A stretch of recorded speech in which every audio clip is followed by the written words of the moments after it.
Though, of course, in the past month or so, the air conditioning industry has been running it pretty close. As Lord Mayor, I'm honoured to be the global ambassador for the financial professional services industry and for the City of London, which is the #1 financial services centre in the world. That is thanks to our extensive capital markets, our deep pools of talent, enabling regulatory environment, thriving innovation ecosystem, preeminent expertise in areas like asset management and maritime services. As I have said many times during the course of my term of office, including to Monsieur le Président Emmanuel Macron when we hosted him at Guildhall last week, if you want to insure against catastrophe, do it in London. If you want to finance things on a green basis, do it in London. If you want to raise debt or equity for your businesses, do it in London. If you want to fall out with your partners, sue them in London. Yet, while the financial and professional services sector is the driver of our economy, I would argue that we have been on autopilot for far too long. My former boss, Christine Lagarde, once said, "The financial industry is a service industry, and it should serve others before it serves itself." How much more impact could the financial and professional services sector have if we overcame our almost pathological aversion to risk-taking and proactively pursued growth? If we really considered how to serve others before we serve ourselves. With the Office of Budget Responsibility's warning of the daunting risks to the public finances from rising debt ringing in our ears, we need to accept that sustainable growth cannot come from the public purse alone. The financial and professional services sectors have an important role to play. Tonight, I'd like to give you an update on the steps that we have taken to drive growth and competitiveness through my mayoral theme, Growth Unleashed. It is an unabashed call to be bolder, to think smarter and take off the handbrake. Growth Unleashed is a culmination and the next logical step of the many significant reports and initiatives that have sought to address stagnant growth and encourage positive risk culture in recent years. These include the Khalifa Review for UK FinTech, Lord Hill's UK Listing Review, the City Corporation's Vision for Economic Growth, the Mansion House Compact, the work of the Capital Markets Industry Task Force, and the financial services core of the UK's modern industrial strategy. As you may have seen from the nifty schematic on the back of your menu card, Growth Unleashed marshals the work of the remarkable authors of those works and turns them into action. Under the central arrow, Mayoralty in Action, you can see the initiatives that we are pursuing during the course of this year, which point toward two key outcomes: increased jobs and growth, and better outcomes for long-term savers and pensioners. To take just one example, our scale-up showcases have given some of the country's best tech scale-ups seeking to raise between £5 and £30 million the opportunity to pitch directly to major domestic investors to help secure the capital that they need to scale, thrive and stay in Britain. These events have been enormously popular with British tech companies and also with potential investors alike.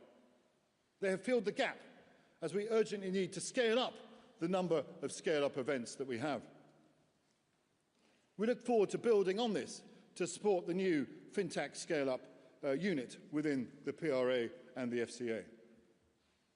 We will also partner with the British Business Bank and Innovate Finance, engaging industry groups across the United Kingdom to address the challenges British fintechs face in accessing capital.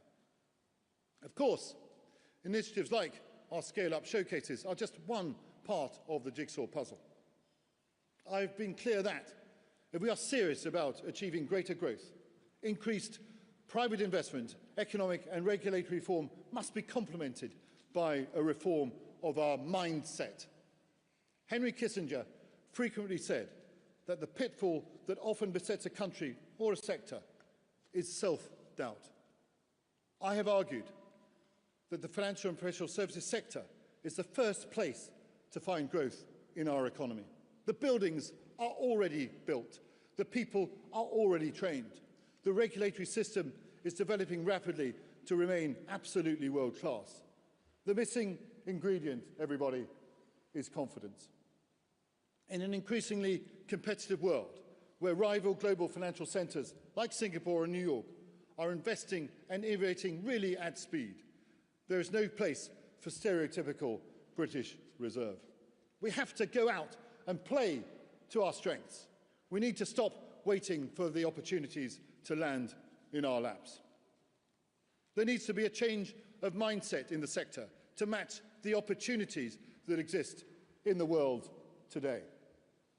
That is why this year I have badged myself as the city's cheerleader-in-chief, seeking to inject a bit more of the can-do spirit into how we talk and we think about the United Kingdom's financial and professional services sector. I've been jumping on planes, I've been banging on doors and selling our offer to the world. And I've been using my size 12s to encourage British business leaders to do the same. Because let's face it, companies have got to stop using regulation, actual or perceived, as an excuse for lack of action. It's the kind of positive spirit that even saw my beloved Tottenham Hotspur win their first European trophy in over 40 years. If they can do that, you can do anything. All of us in this room, government, regulators, industry, are on the same page about the pressing need for both regulatory and mindset reform. Without wishing to preempt you, Chancellor, I would like to congratulate you on the publication of the Leeds reforms, which build on your previous commitment to regulate for growth, not just for risk. Reintroducing informed risk-taking into the system to boost and grow and deliver better returns for the public. The City Corporation's 2023 roadmap, Vision for Economic Growth, called for the development of a long-term strategy for the financial and professional services sector to maximise its contribution to jobs and to growth. The government has delivered with a new 10-year plan for the sector, the financial services growth and competitiveness strategy, which seeks to make the United Kingdom the #1 destination for financial services by 2035, and a Treasury-endorsed Financial Services Skills Compact. On behalf of the sector, thank you for heeding our calls. We look forward to working with you to ensure the strategy and the compact are successfully implemented. It is wonderful to see the machine cranking into gear after so many years of rumination and hesitation, much like Oasis getting back together. But now we need to go supersonic. Some might say. Come on, keep up, keep up, keep up, keep up. I got that joke anyway. Our pension system is a ticking time bomb.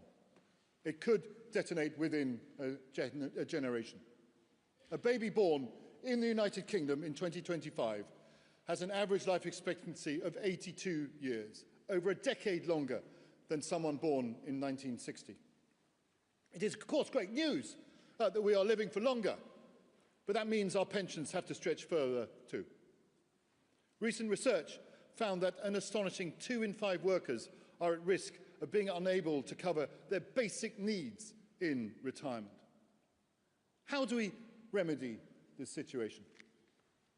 The answer is, of course, to ensure people's cash is working at maximum capacity.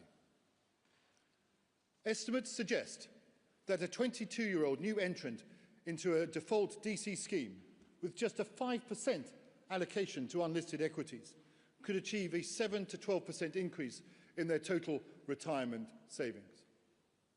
Building on the remarkable work of my predecessor, Sir Nicholas Lyons, through the Mansion House Compact, and then complementing the government's wider pension reforms.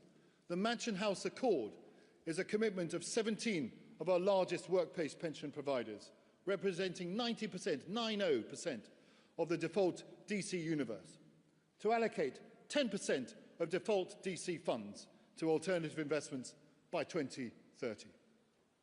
At least half of that will be invested here in the United Kingdom and the rest around the world. That is unlocking up to £100 billion of investment for major infrastructure projects, clean energy and exciting scale-ups. The Accord means that British pension savers will have a stake in our nation's growth, but it also has the added benefit of making these investments more attractive for international investors also. Potential international partners tell me that they want to invest in the United Kingdom, but with some honourable exceptions, many of whom are in this room, there is a lack of domestic equity providers in size to act as domestic lead investors into those infrastructure projects. The Accord helps to fill that need and also creates the opportunity for British pension funds and international investors to go hunting together for exciting investment opportunities in unlisted equities and other alternative asset classes across the world, as well as here in the United Kingdom. On the subject of which, I'd like to wish a warm welcome to perhaps my friend, His Excellency Khalid Al-Falih, the Saudi Investment Minister. It's a joy to have you here, sir. Thank you. Thank you.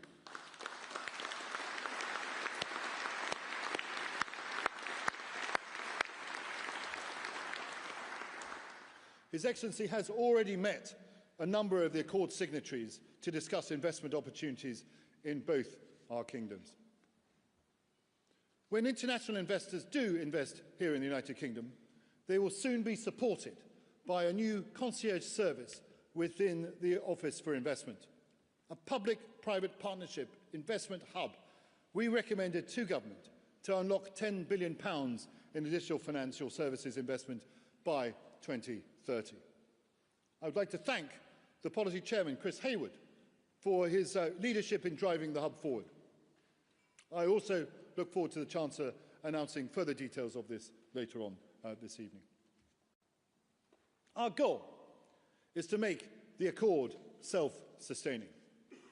The City Corporation and the Government can convene and encourage, but real reform must be owned and delivered by industry.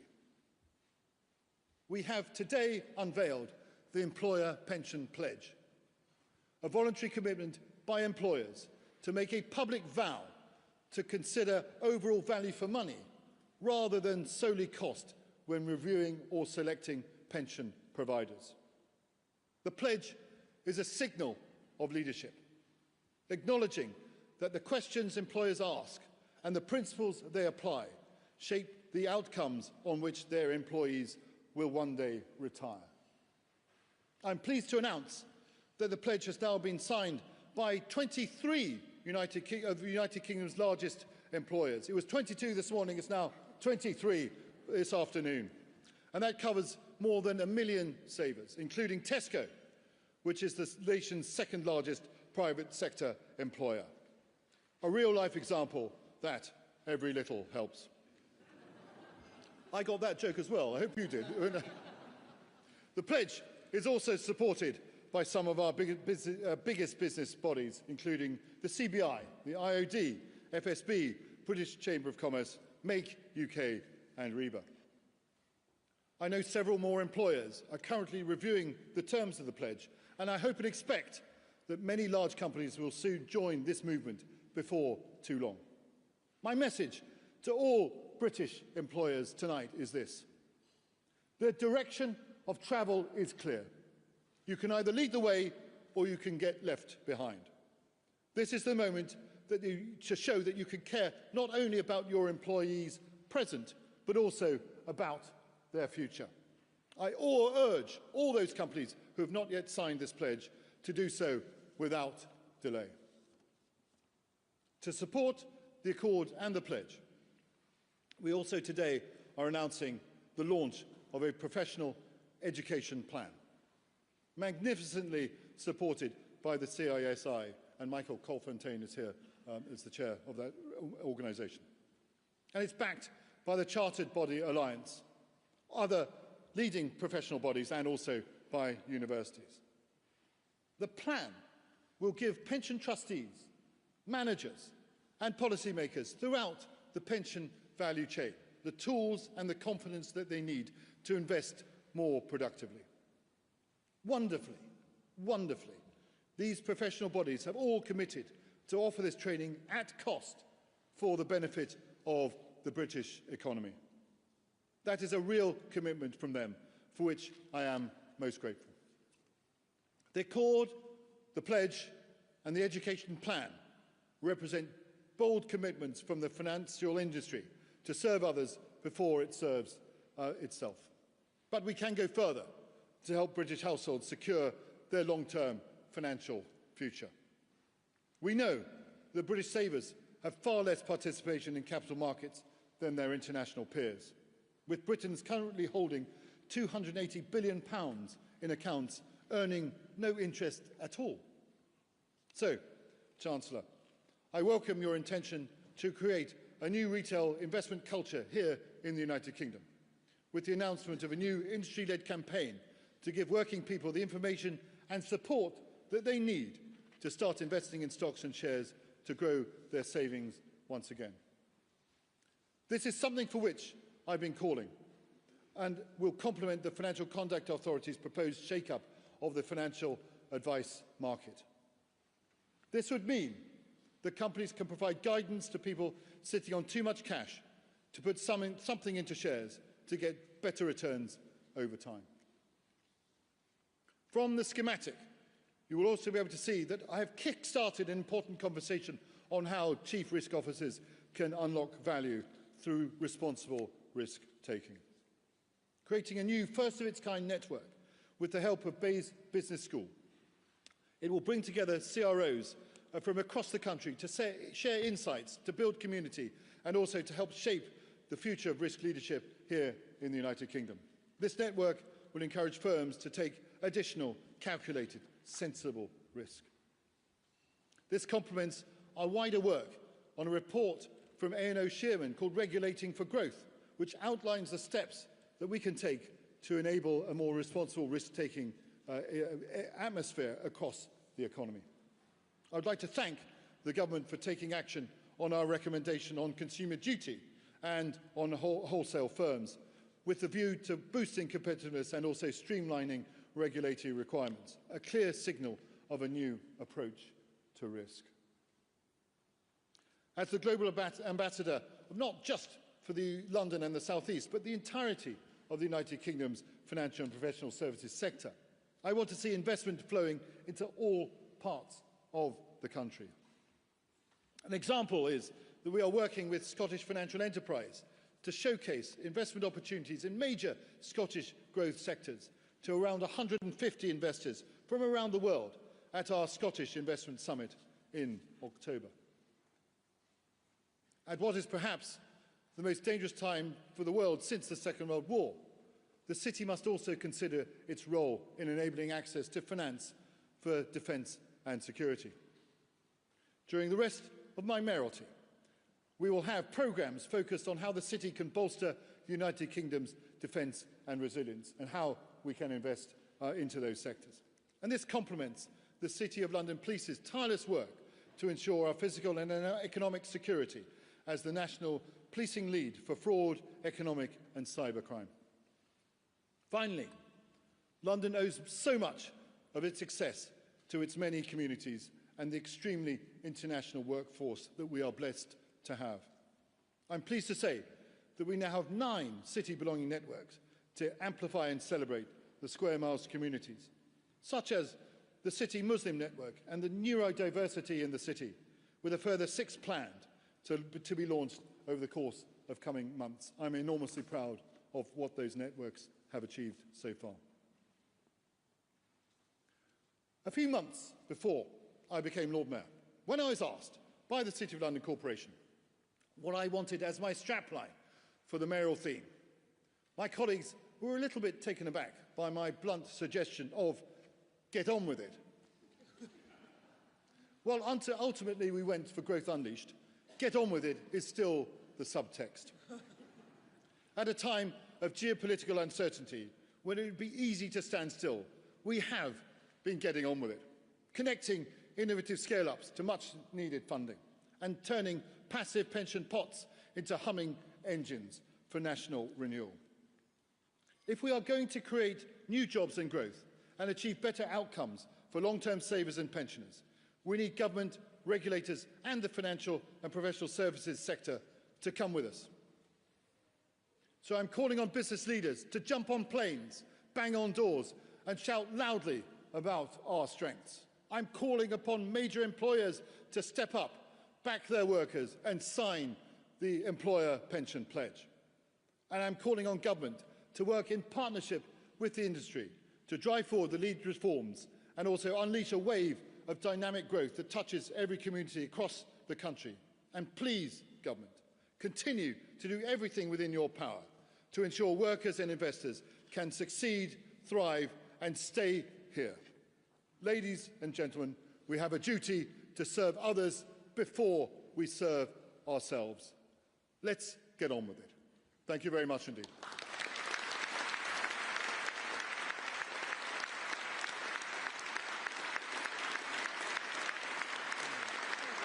Oh, thank you.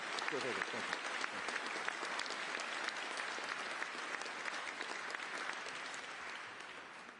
Ladies and gentlemen, I have one last request, and that is, could I please ask you all to rise if you are able and join me in a toast.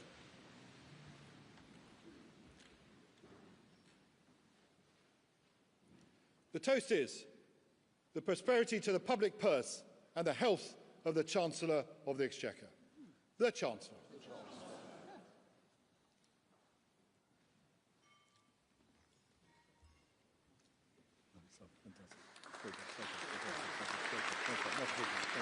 Thank you.